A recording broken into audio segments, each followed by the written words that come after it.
নমস্কার বন্ধুরা, সবাই কেমন আছো? আশা করি প্রত্যেকেই খুব ভালো এবং সুস্থ আছো। প্রিয় বন্ধুরা, তোমরা যারা এই বছর এসএসসি জিডির এক্সামটা দিয়েছিলে, অর্থাৎ নভেম্বর ডিসেম্বর মাসে যে ফর্ম ফিল আপটা করেছিলে এবং জানুয়ারি ফেব্রুয়ারি মাসে যে এক্সামটা দিয়েছিলে, তোমরা প্রত্যেকেই একটু অধীর আগ্রহে বসে আছো তোমাদের রেজাল্টটা কবে বেরাবে। এবং অনেকটাই প্রায় লেট হয়ে গেল, এতদিন রেজাল্ট বেরিয়ে যাওয়ারও কথা। প্রিয় বন্ধুরা, এই মুহূর্তে শোনা যাচ্ছে তোমাদের এসএসসি জিডির ভ্যাকান্সি কিন্তু বাড়তে চলেছে, প্রায় ডবল কিন্তু ভ্যাকান্সি বাড়তে চলেছে। তোমাদের যখন পরীক্ষা বা নোটিফিকেশন হয়ে বেরিয়েছিল বা যখন তোমরা ফর্ম ফিল আপ করেছিলে, তখন ভ্যাকান্সি ছিল 26,146টা। বর্তমানে সেটা বেড়ে দাঁড়াচ্ছে 46,617টা। অর্থাৎ তোমরা দেখতে পাচ্ছ ভ্যাকান্সি প্রায় ডবল বাড়তে চলেছে। ভ্যাকান্সি বাড়া মানে কি হবে? তোমাদের কাট অফও কিন্তু কমতে থাকবে। ভ্যাকান্সি ডবল বাড়া মানে তোমাদের কাট অফও বেশ কিছুটা কমতে থাকবে এবং এই কারণেই তোমাদের রেজাল্ট বেরাতে একটু দেরি হচ্ছে। কোন পদের জন্য কত ভ্যাকান্সি বাড়তে চলেছে সেটা একটু দেখে নাও। দেখো, বিএসএফ এর জন্য আগে ভ্যাকান্সি বলা ছিল 6,174টা, সেটা বেড়ে হচ্ছে 12,076। এখানে প্রায় দুগুণ ভ্যাকান্সি বাড়ছে। বিএসএফ এ প্রায় দুগুণ ভ্যাকান্সি বাড়তে চলেছে। সিআইএসএফ এ আগে ভ্যাকান্সি ছিল 11,025, বর্তমানে সেটা বেড়ে হচ্ছে 13,632। এখানেও বেশ কিছুটা বাড়ছে। সিআরপিএফ এ আগে ভ্যাকান্সি বলা ছিল 3,337টা, সেটা বেড়ে হচ্ছে 9,410টা। অর্থাৎ এখানে আমরা দেখতে পাচ্ছি প্রায় 3 গুণ হারে কিন্তু ভ্যাকান্সি বাড়ছে। এরপরে আছে এসএসবি, যেখানে ভ্যাকান্সি সব থেকে কম থাকে এবং যার কাট অফও সব থেকে বেশি হয়। এখানে ভ্যাকান্সি আগে ছিল 635, সেটা বেড়ে হচ্ছে 1,926। আইটিবিপি তে ভ্যাকান্সি ছিল 3,189, সেটা বেড়ে হচ্ছে 6,287।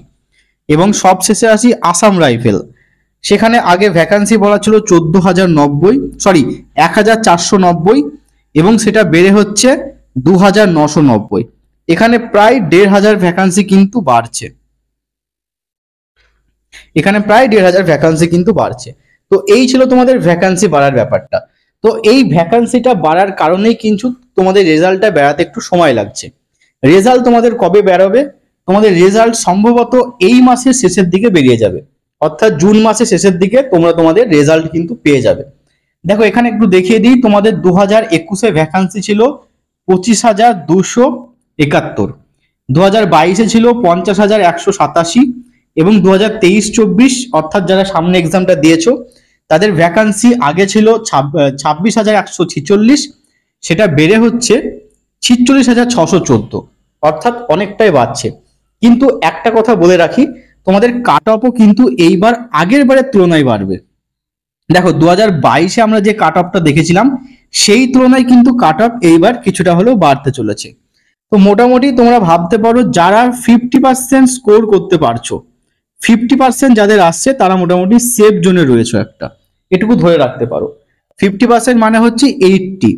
যারা 80 স্কোর করতে পারছো বা 70 স্কোর করতে পারছো এবং যাদের কাস্ট রয়েছে তারা মোটামুটি 70+ আর জেনারেল 80+ স্কোর করতে পারলে মোটামুটি তোমরা ধরে রাখতে পারো একটু সেফ জোনে রয়েছে। এবং নিয়মিত শরীর চর্চা করো, দৌড়াদৌড়ি করো। তোমাদের রেজাল্টটা বেরিয়ে যাওয়ার পরে তোমাদের মাঠের জন্য ডাকা হবে, এই কারণেই বলছি নিয়মিত মাঠের সঙ্গে যুক্ত থাকো, দৌড়াদৌড়ি শরীরচর্চা এগুলো করো, দেখবে খুব সহজেই কিন্তু এটা তোমরা পেয়ে যাবে। এবার দেখি পরের ভ্যাকান্সি কবে আসবে। দেখো, 23-24-এ ভ্যাকান্সি অলরেডি হয়ে গেছে, কদিন পরে রেজাল্ট বেরিয়ে যাবে। এরপর হচ্ছে 2024-25 ভ্যাকান্সি কবে আসবে? নভেম্বর ডিসেম্বর মাসে কিন্তু তোমাদের ভ্যাকান্সি বা ফর্ম ফিল আপ শুরু হয়ে যাবে। ভ্যাকান্সি কত থাকবে? তোমরা ধরে রাখতে পারো 30,000 থেকে 40,000 ভ্যাকান্সি কিন্তু থাকবে বা থাকার কথা রয়েছে, 30 থেকে 40,000। তো যাদের এইবার কাট অফটা কমপ্লিট করতে পারছো না, তোমরা যারা ধরে রেখেছো খুব একটা ভালো পরীক্ষা হয়নি বা সেই রকম নাম্বারটা তোমাদের আসছে না, তারা পড়াশুনো করো। এইবার কিন্তু তোমরা পেয়ে যাবে 30 থেকে 40,000 যে ভ্যাকান্সি থাকছে এর মধ্যে কিন্তু তোমরা ভালো স্কোর করতে পারবে এবং জবটাও নিতে পারবে। ঠিকঠাক পড়াশোনাটা চালিয়ে যাও, এখনো অনেক দেরি রয়েছে। নভেম্বর ডিসেম্বর মাসে ফর্ম ফিল আপ হবে এবং এক্সাম হতে হতে প্রায় জানুয়ারি, ফেব্রুয়ারি বা মার্চ মাস চলে আসবে। যথেষ্ট সময় রয়েছে, ঠিকভাবে পড়ো এবং পাশাপাশি অবশ্যই শরীরচর্চাটা ঠিক রাখো, দেখবে এই পরীক্ষাগুলো ক্লিয়ার করতে পারবে। চলো বন্ধুরা, তাহলে আজকের মতো আসি, সবাই ভালো থেকো এবং পড়াশোনাটা অবশ্যই চালিয়ে যাও।